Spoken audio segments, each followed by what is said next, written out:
هل تعلم أن نجم مغربي شاب خطف أنظار مدرب إنجليزي كبير بعد تألقه في كأس العالم؟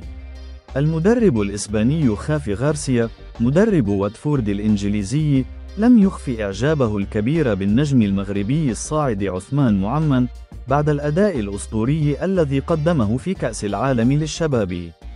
غارسيا قال في تصريح إعلامي: كنا نتابع المونديال جميعا، وكنا فخورين بما قدمه معمن، والآن ننتظر منه نفس المستوى مع واتفورد.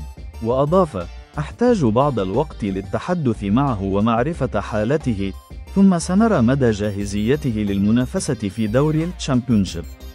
عثمان معمن الذي اختير أفضل لاعب في مونديال الشباب لم يكتفي بالأداء، بل صنع الفارق ب4 تمريرات حاسمة وهدف رائع ساهم في تتويج المنتخب المغربي بلقب عالمي تاريخي.